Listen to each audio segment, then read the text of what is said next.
Mohonlah keselamatan kepada Allah. Ini potongan yang kelima dari hadis. Jangan berharap ketemu Musa, tapi minta keselamatan. Ya Allah, menangkanlah kami sebelum mereka melawan. Bisa, minta. Dan kita dianjurkan dalam Islam selalu mengucapkan doa-doa yang baik. Pernah ada sahabat, Bapak Ibu sekalian, stroke. Seluruh badannya ini gak bisa bergerak, dan stroke-nya unik. Jadi tidak pernah ada orang kena penyakit begini. Yang boleh cuma bergerak, yang berpunya wajahnya. Maka Nabi SAW datang ke rumahnya, lihat orang ini. Kata Nabi SAW, doa apa yang kau ucapkan? Jadi Nabi tanya doanya, bukan dosa apa yang kau buat. Ditanya, karena orang ini orang saleh. Bisa datang dia. Dia bilang, ya Rasulullah, saya mengatakan, ya Allah, kalau seandainya ada hukuman yang akan menimpa saya di akhirat, percepatlah di dunia.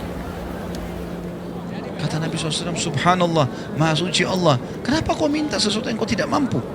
Kenapa tidak bilang Rabbana atina fid dunya hasanah wa fil akhirati hasanah wa qina adzabannar? Minta keselamatan dunia, keselamatan akhirat. Untuk apa minta azab didatangkan? Ya Allah terima. Ya. Ada orang begitu, anaknya sakit, ya Allah, daripada anak saya saja yang sakit. Ini kebodohan ini. Ya Allah, jaga kesehatan saya, sembuhin anak saya. Nah itu yang benar. Orang tuanya mati, kenapa dia mati? Kenapa bukan saya? Tuh, kok aneh ini? Ya. Jadi harusnya kita ucapin yang baik kan? Jangan ucapin apa, karena Allah bisa kabulkan.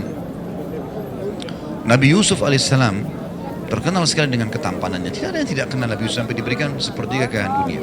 Saking tampannya, ibunya sendiri ajak dia berzina. Ibu angkatnya, Ratu Mesir, juga masih muda dan terkenal dengan kecantikannya. Dipanggil Yusuf ke dalam kamar, ditutup pintu. Hai Yusuf, hai talak, lakukan apa saja yang kau mau.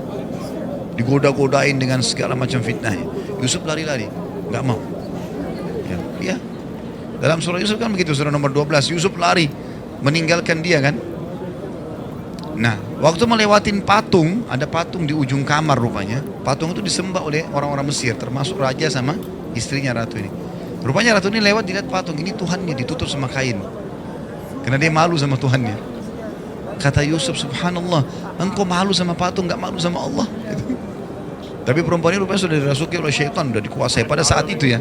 Dia tetap kejar Yusuf. Yusuf lari sampai ke pintu kamar. Lalu karena penasarannya dipegang baju Yusuf dari belakang, ditarik, sobek. Begitu dibuka pintu, saking lihainya nih perempuan pada saat itu, depan pintu ada suaminya. Langsung dia bilang, apa hukumannya orang yang mau ganggu istrimu? Padahal dia tadi yang bahaya nih, ngajak orang. Saya tidak bilang ini politik wanita ya, tapi ini wanita yang melakukannya. Makanya Allah bilang inna kaidakunna azim. Perempuan kalau mau sesuatu dia pakai cara supaya bisa dapat. Mau beli baju, mau beli tas, harus cari jalan supaya bisa dapat. Jangan, sebentar. Jangan tersinggung. Tapi itu normal, alami. Baik, kembali ke kisah dulu. Maka si raja bijak, dia nggak mau menghukum Yusuf.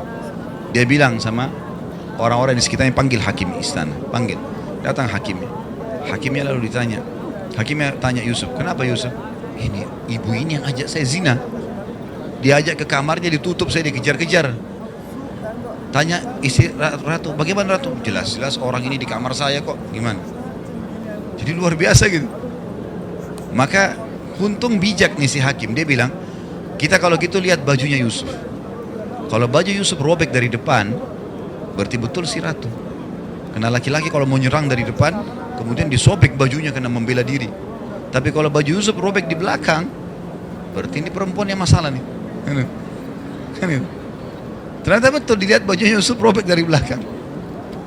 Tapi dia bisa dengan caranya membuat suaminya yakin kalau dia tidak salah. Ringkas cerita, tersebar satu Mesir kalau ratu tergila-gila sama anaknya sendiri gitu. Penasaran dia, undang semua satu Mesir. Wanita Mesir semua diundang oleh ratu, silakan datang. Datang ke satu hall yang luas. Entah berapa yang banyak datang. Disiapin pisau sama apel. Semua dikasih pisaunya yang tajam, yang baru dibuat. Sengaja gitu. Ini Allah ceritakan dalam Al-Quran, surah Yusuf ya. Begitu mereka sudah siap semua, lalu kata si ratu, silakan nikmati apelnya. Dipeganglah apel sama pisau. Waktu mereka mau potong, Yusuf disuruh keluar. Begitu Yusuf keluar, Allah bilang dalam Al-Quran, faqatta'na aydiyahun. Perempuan-perempuan ini sudah bingung mana tangan mana apel. Mereka potong tangan mereka, saking tampannya ya. Laki-laki sekarang lewat biar juga sudah mandi 7 kali tetap aja nggak ada yang potong tangannya kan itu. Tapi ini luar biasa Yusuf alaihissalam. Lewat sampai mereka tidak sadar. Nanti mereka sadar waktu Yusuf sudah ada di sebelah ratu, baru mereka sadar, oh tangan saya yang kepotong nih gitu. Baru mereka sadar. Lalu kata ratu apa? Inilah sebabnya kenapa saya mau zina sama dia. Kalian baru lihat sesaat sudah potong tangan. Ini orang tiap hari sama saya nih. Untuk membenarkan perilaku dia ini. Kalian baru lihat sesaat sudah potong tangan, saya tiap hari gimana? Maka apa kata ratu? Saya akan terus paksa dia buat zina atau dia dipenjara. Yusuf alaihissalam langsung berdoa waktu itu. Apa kata Yusuf? Ya Allah, penjara lebih aku sukai daripada apa yang mereka ajak. Daripada zina, penjara saja ya Allah. Jadi doa Nabi Yusuf apa? Minta masuk penjara. Di penjara Yusuf alaihissalam sekian tahun. Bertahun-tahun tidak ada, kisah Yusuf sudah habis ceritanya. Ya, sama mungkin kalau orang tanda kutip, tentu Yusuf tidak berbuat jahat ya. Tapi kalau orang berbuat jahat kemudian masuk penjara, orang sudah lupain kisahnya, sedikit yang kenang gitu. Yusuf alaihissalam kedatangan Jibril. Lalu Yusuf tanya, hai Jibril, kenapa Allah biarin saya lama di penjara? Kenapa nggak dikeluarin? Saya kan tidak salah. Kata Jibril, Tuhanmu menjawab, hai Yusuf, karena kau sendirian minta penjara. Karena kamu yang minta penjara. Kalau kau minta keselamatan, Allah kasih kau keselamatan. Kau kan bilang penjara lebih saya suka ya Allah. Nah, makanya jangan ucapin doa yang tidak benar.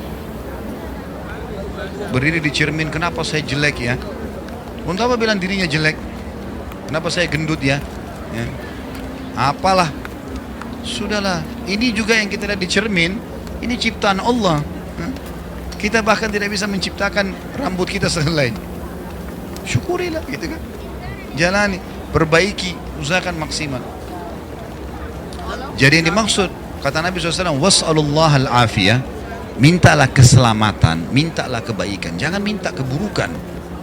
Sudah saya kasih contohnya tadi ya. Dia selalu minta kebaikan, kesembuhan, keberkahan, panjang umur, rezeki yang luas, minta semua yang baik-baik ya. Dan jangan pada ucapkan cukuplah ya Allah. Udah, tamak dengan rahmat Allah bagus itu ya, boleh. Dan saya sudah pernah bilang, kita kalau lagi sehat minta ditambah kesehatan, itu lebih besar pahalanya dibandingkan kalau sudah sakit minta kesembuhan.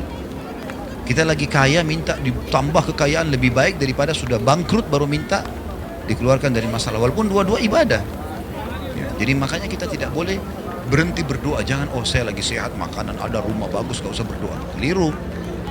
Bahkan kata Nabi SAW, kenali Tuhanmu pada saat kau lagi lapang, dia akan mengenalimu pada saat kau lagi susah ya, gitu, sempit. Jadi kalau mau diijabah doanya lagi sakit parah, lagi bangkrut, lagi ada masalah berat, justru pada saat kita lagi sehat dan lapang itu sering berdoa. Itu rahasianya, tersambung ke sana.